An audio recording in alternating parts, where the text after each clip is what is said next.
weekly update number 5 already. We only have this week, next week, and the following week to go, so we're really in the home stretch right now.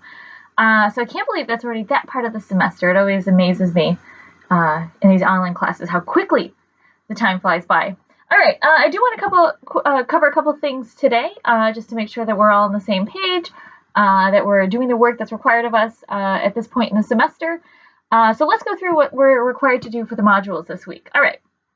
Obviously, you're watching this weekly update. That's the first thing. And again, I'm split screen, so I'm kind of looking off to the side if you're wondering, like, what is she staring at?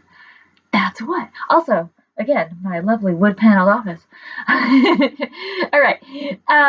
Okay.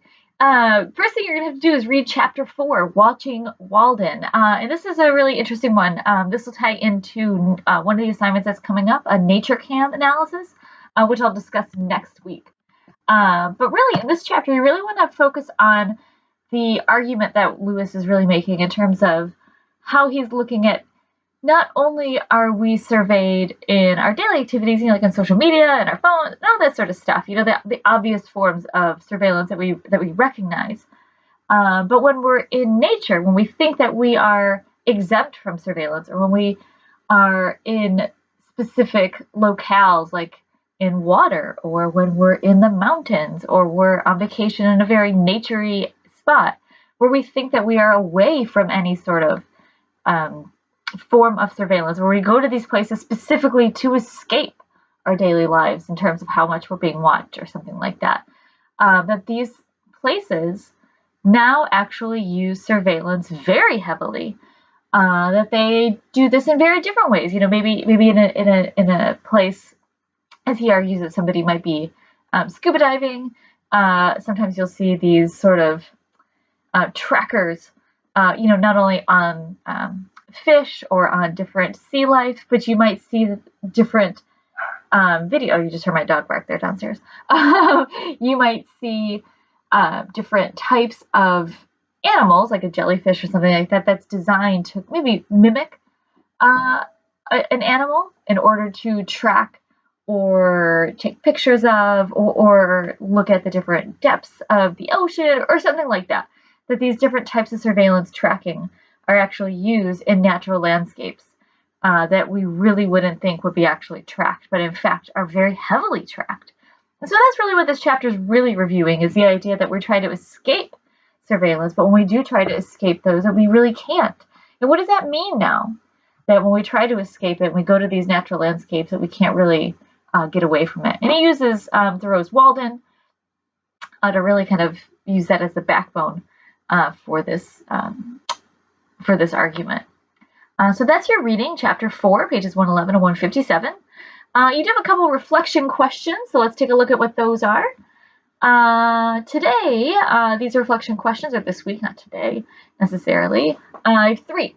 Do we really want a world in which everything is mapped, monitored, and accessible from any digital device? Do we really want a world in which the wild is forced to shed its secrets? I like that question. I like how it's worded. And these are all from Lewis. These are not my words. And then finally, why does this transformation of the wilds feel like a fait accompli rather than something for the public to debate? So a fait accompli, right, is something that's already decided for us. That decision is made. So why do we feel like we have to live in this world in which these ideas are already decided? Like, what does that mean? So those are your reflection questions. So you do have to respond to those. I do have another video coming up, the surveillance log and reflection. I'm going to pause for a quick second. You might say, this sounds familiar. Is Kim crazy? Because we already did this assignment, didn't we? You did. And I'm not entirely crazy, maybe a little. But you are doing this assignment again. It's basically the exact same assignment you did, can't talk, at the very beginning of the semester, which is just a couple weeks ago. But you're doing it again now with a little bit more awareness of surveillance around you. There are a couple different reflection questions that I'll talk about when I post that video. But you do have to do that a second time. So that is that assignment. You do have to respond to other discussion posts as usual. And then just a quick reminder, that surveillance memoir, that video that I posted last week about that assignment, that's due this coming Sunday, so less than a week to go. And I was thinking throughout the week a couple different examples of surveillance in your lives that you may have experienced. Maybe you had, as a child, Elf on the Shelf. Did that work as a form of surveillance? I see a lot of people. I never had that as a kid, but maybe some people I had that. Where your parents might have put the Elf on the Shelf around the house, saying, "Oh, if you act badly, you won't get any Christmas presents," or something like that, right? So something along those lines. So that might be another example of surveillance. And my window's open, so you can hear the crazy birds outside. Anyway, so that is another example that you might be able to use in the surveillance memoir. Other things I was going to say to you. Oh yeah, I finished reading the papers. I did post grades for the Panopticon film analysis. So there are a couple things I want to mention, and I want to make sure as you're moving into this next paper, the surveillance memoir, that you're really paying attention to. That I saw kind of a trend throughout many of the papers. First of all, I really need to encourage you to proofread your papers. That's really something major. That should be like baseline at this point in your career. You really should take the time to really just go through those very carefully for surface level errors. And this just is something simple as running spell check. And a lot of the papers, that was a major issue. So make sure that you're doing something as simple as running spell check. You can do something as simple as going to the Writing Center, or even using one of the online Writing Center options. They are available a couple times a week, so that's something that I encourage you to use as well, just getting some feedback on your papers.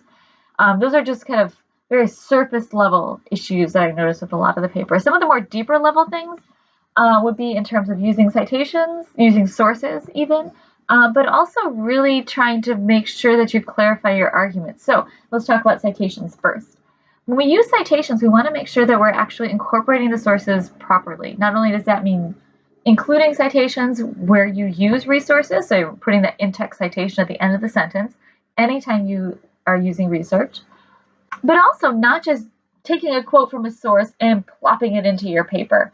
That's not the right way to do research. What we want to do is that we find a source that actually adds to something that we're trying to say. And when I say adds to, that doesn't necessarily mean agrees with.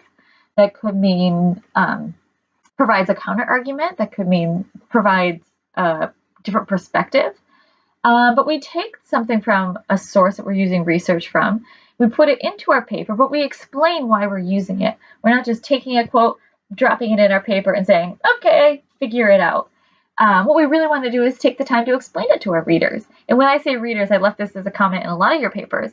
Like, oh, your readers aren't as familiar with this as you are. It's not just me. We're imagining that we have, a larger readership in the background. And usually when you write papers for a college course, you're thinking that they are like a group of educated peers. So you're writing to this group with the expectation that they're able to, understand a certain level of the language that you're using.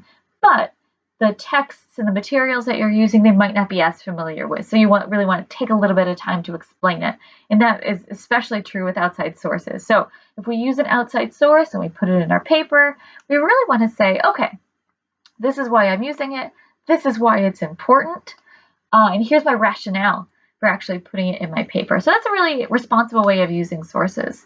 You can do this in a couple ways. You might say, in so-and-so's article, and give the title of the article, they say blah, blah, blah, blah, blah, put the quote, put the paraphrase, and put that citation at the end of the sentence. You might, and then follow it with, this adds to my argument because they say blah, blah, blah, blah, blah, and I also say X, Y, and Z. You might say, this differs from what I'm trying to say for these reasons. I disagree with what this author said because, or this adds to what I'm trying to say. This emphasizes something I'm trying to discuss in this paper. So really making sure that you're letting your readers know why you're using that source is super important.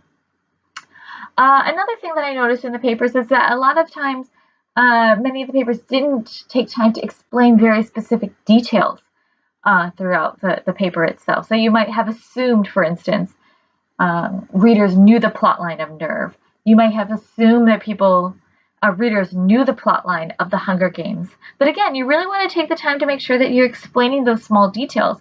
It might seem obvious, because like everyone's seen The Hunger Games, but not everyone has. So make sure you're explaining those finer details to everybody. And I left those comments in the paper to say, your readers aren't as familiar with this topic as you are. And so that's what I mean by that comment.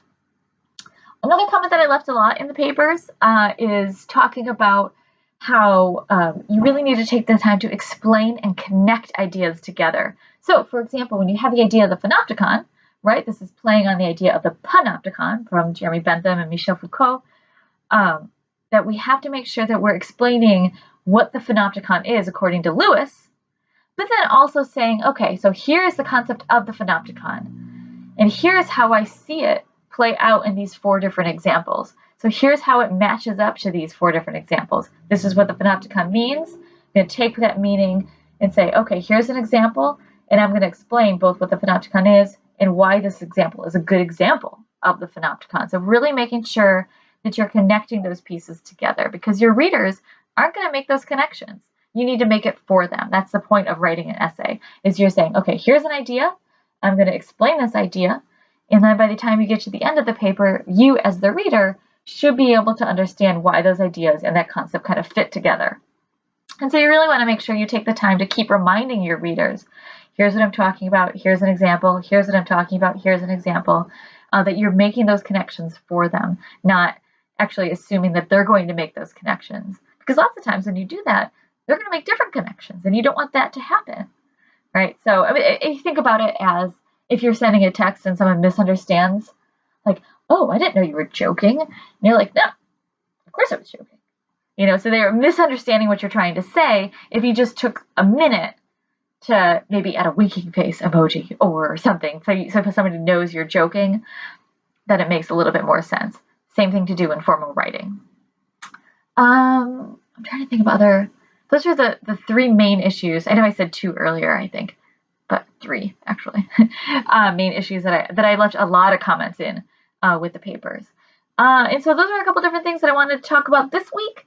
You're doing really well with the reflection questions and the reflection responses, so I'm really happy to see that, and it's really a nice perspective as a professor to see everybody engaging with it. My stomach is growling like crazy, so if you hear, like, apparently I'm really hungry.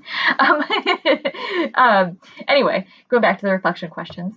It makes me happy as a professor to see everybody engaging with each other respectfully, so that's good. I think that's all I have. You'll see another video in a few minutes about the surveillance log and reflection, so hopefully my stomach won't be growling. I don't know. Anyway, no special guest today, not even like a cup of coffee. Got a book. I have the right book this time. But yeah, all right. Everyone have a great week. Week 5, headed into the home stretch. I'll see you in a few minutes with the next video.